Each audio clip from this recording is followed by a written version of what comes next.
Ang kulit naman talaga kasi netong si Manang Aimee, naniniwala pa rin siya na kahit papaano ay buo pa rin daw ang unit team. May lamat lang. Yun yung sabi niya eh. May lamat na ang unit team. Na ang ibig niya rin sabihin, pwede pang maayos ito. So tignan na lang natin ang susunod na mga steps, mga kabanata, kung ano nga ba ang mangyayari sa unit team. Kung meron ba talagang unit team. Because kung totoo na may unit team, abay pwede talaga yung maisalba. Pero from the very start kasi, wala namang unit team na nabuo. Kaya mahihirapan kang isalba ang isang bagay na minsan ay hindi naman nabuo. O di ba? Sabi niya, palagay ko ang unit team ay may lamat na. Palagay mo. Palagay daw niya may lamat ang unit team. O di ba? So Senator Amy Marcos reveals cracks in unit team alliance between President Ferdinand Marcos Jr.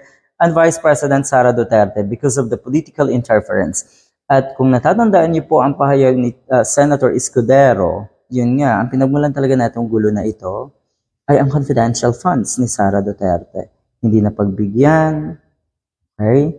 Sige, wag na lang, nagtampo na. Pero yun nga, ang naiisip din at ang pagkakaalam natin, nandyan pa rin naman daw yung mga fund na yan eh.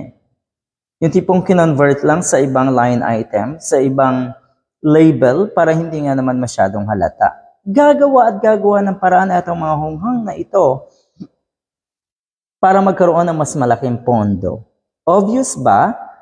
Diba? Na yung mga kalimitan, yung may mga malalaking pondo, halimbawa yung nangyari po sa Davao, ay diba 51 billion daw ang allocation ng Davao, yung distrito na itong si Pulong Duterte ba yun? Anyway, yung distrito niya, meron daw na allocation na 51 billion in 3 years. Pero anong nangyari? Questionable. Dahil kung talagang ganun kalaki ang budget mo, siguro nagawan mo rin ng paraan kahit papano yung mga measures para hindi grumabi, para hindi masalanta ng ganung katinding baha ang lugar mo. Diba nakikita natin na dito sa Davao, pati na rin sa Ilocos, mukhang ang daming hindi magandang nangyayari.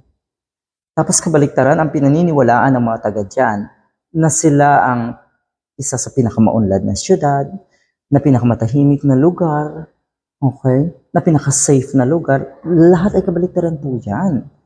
Diba? Palagay ko ang unit team, may tama na, may lamat na pagkakaisa. Wala namang pagkakaisa ever since. Ang nangyari lang, pareho kayong naggamitan at gusto niyong lokohin ang mga kababayan natin, ang publiko. Siguro sa panahong ito, dapat talagang madala na tayong lahat.